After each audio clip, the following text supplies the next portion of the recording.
Bonjour Dominique. Bonjour Franck. Merci d'être avec nous. Nous vous connaissons bien sûr puisque vous êtes l'autrice de la très fameuse série Max et Lily. C'est la collection Ainsi va la vie, bien évidemment, des ouvrages qui traitent des problèmes de la vie pour les enfants de 8 à 14 ans. Vous avez notamment écrit Max et Lily sur les images violentes. Honnêtement, c'est très difficile quand on est parent aujourd'hui d'aborder ce type de problématique. Y a-t-il des astuces, y a-t-il peut-être des écueils aussi à éviter ? Et oui, c'est vrai que l'actualité est dure et on voudrait protéger nos enfants, mais maintenant ils entendent parler de tout, donc c'est dur de supporter que son enfant ait peur. Donc, mais c'est pas une solution de leur dire allez oublie tout ça, surtout si on voit qu'ils font des cauchemars ou qu'ils n'arrivent pas à s'endormir ou qu'ils font des colères. Oui. Donc moi je pense toujours qu'il vaut mieux parler des choses et de façon non angoissante, c'est-à-dire avec un Max et Lily c'est encore mieux parce que il y a des explications simples, des images, de l'humour et puis des questions à la fin qui rassurent et permettent d'en parler sans angoisse.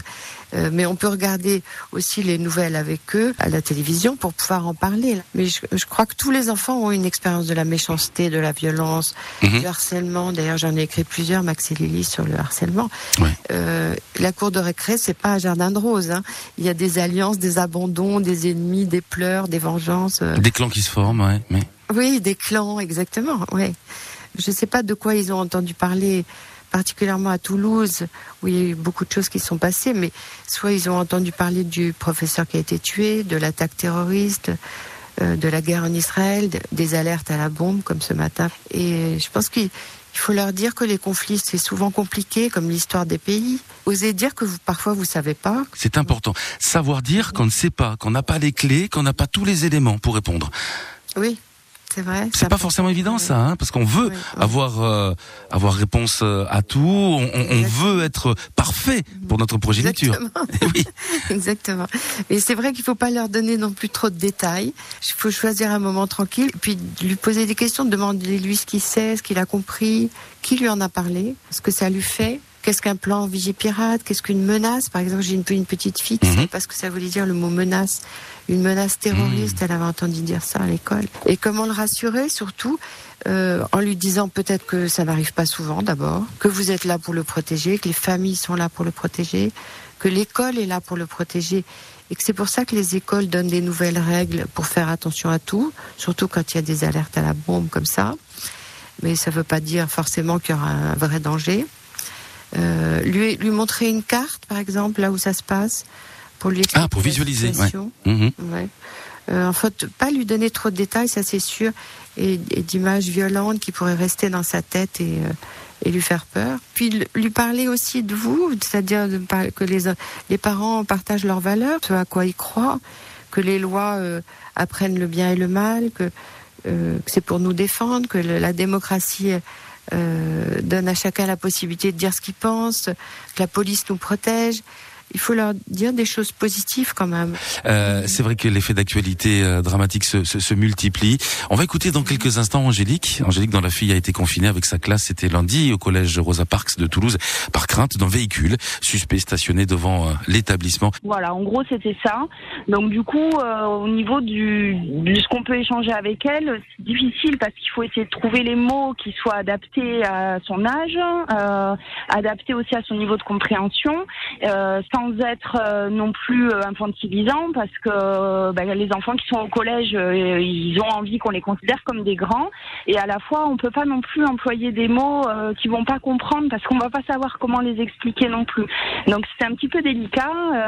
Après, au niveau de ce qui s'est passé sur l'incident, le collège avait bien expliqué aux enfants pourquoi ils allaient rester en classe, ce qui allait se passer, et qu'on les préviendrait quand ils pourraient sortir, que la zone elle serait en sécurité. Toujours maintenir le dialogue. C'est important d'un mot, c'est toujours important, de capital même, que la communication puisse en permanence s'effectuer. Il ne faut pas couper le fil. Exactement, vous avez raison. Et c'était très intéressant ce qu'a dit cette maman. Elle exprime bien tout ce que les parents ressentent. Mais c'est vrai que pour le terrorisme, les enfants peuvent pas comprendre pourquoi ça arrive ici. Donc c'est vrai que les livres sont intéressants parce que les livres de Max et Lily, surtout parce qu'ils sont un peu drôles et qu'il y a des images qui sont drôles et que les mots sont vrais.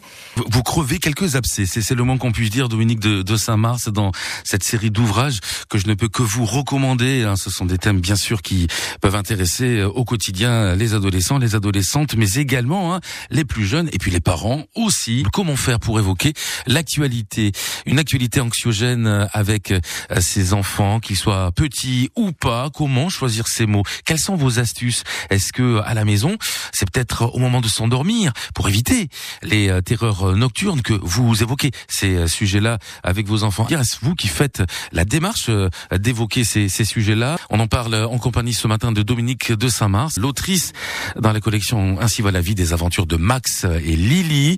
Des petits livres qu'on glisse dans la poche, qui sont rapidement lus, très très bien illustrés. Vis-à-vis du terrorisme, Dominique de Saint-Mars, vous avez un petit point à rajouter? Oui, parce que c'est important de mettre des mots sur certains mots. Et c'est vrai que le terrorisme, c'est compliqué parce que même si la guerre est loin de chez nous, quelquefois il y a des gens qui prennent parti ici dans notre pays pour cette guerre qui est là-bas, qui est loin. Et ils font des attentats, ils veulent tuer des gens pour se venger de cette guerre qui est loin. Donc c'est important de parler du terrorisme qui est interdit. Il faut rappeler que le terrorisme est un acte malveillant, que les personnes qui commettent ces actes sont punies par la loi. Tout à fait. Peut-être les enfants peuvent se sentir plus en sécurité s'ils comprennent que le monde est quand même un endroit juste. Qu'on essaie de rendre juste. Voilà, qu'on essaye de rendre juste, c'est ça. Et je pense que pour approfondir tous ces mots compliqués, je pense que les livres, il n'y a rien de mieux. J'explique les causes des guerres. Dans Max et Lily ont peur des images violentes. Pourquoi est-ce qu'il y a des guerres, par exemple? Pourquoi un pays veut prendre le territoire ou les richesses d'un autre pays? Parce qu'on n'a pas la même religion, parce qu'ils sont trop pauvres. Ça provoque beaucoup de violence, des morts. Vous évoquez aussi les crimes de guerre. Dans Max et Lily ont des copains réfugiés. Oui, absolument. Et ça, c'est très grave parce qu'on s'attaque aux civils. Ouais. Donc j'ai parlé des crimes de guerre quand on s'attaque aux civils, aux gens du pays, aux familles, aux enfants même, aux bébés même. C'est interdit, ce sont pas des soldats dont c'est le métier de se battre pour défendre le pays. Et ces crimes de guerre seront punis après la guerre. Il faut le savoir, il faut quand même tout le temps rappeler la loi, le bien et le mal pour les enfants. Je pense que ça les rassure de savoir qu'il y a un ordre juste quand même. Bien sûr. Dans Max et Lily se posent des questions sur Dieu, par exemple, j'ai parlé des religions. Ça aussi, c'est un mot important. Comment faire pour trier les bonnes infos des mauvaises infos? Ça aussi, c'est une véritable question. Dans les cours de récréation, circule tout et n'importe quoi. Justement, Max croit n'importe quoi. C'est le titre de l'un de vos ouvrages, Dominique de Saint-Mars. Oui, c'est vrai que je trouvais que c'est important d'apprendre aux enfants à faire preuve de discernement. Ouais. D'esprit critique, au-delà de toutes les informations qu'ils reçoivent. Ça peut les aider à pas être influencés par les mensonges, les fake news, et à ne pas paniquer en cas d'événements violents. Mais les écoles font un très gros travail en fait sur ces fake news. L'éditeur a aussi édité des guides d'enseignement moral et civique qui apprennent beaucoup de choses et dont les profs se servent.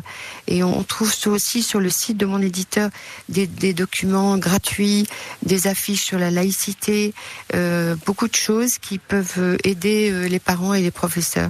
Et le site de mon éditeur, c'est éditioncalligramme.com. Donc ça peut apporter une aide aux enfants et aux parents. Voilà. Complètement, oui, tout à fait. Oui. Des deux côtés. Et pour conclure, je me dis que il faut que les enfants sachent que tout le monde, les gens de tous les pays font des efforts et travaillent ensemble pour résoudre les conflits. Il n'y a pas que les ambassadeurs.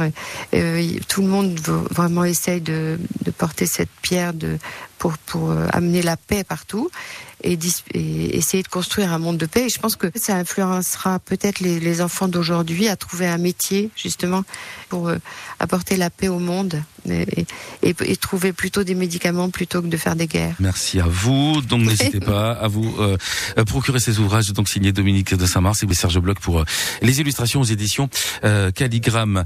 Excellente journée. Merci à vous, Franck et France Bleu. Au revoir.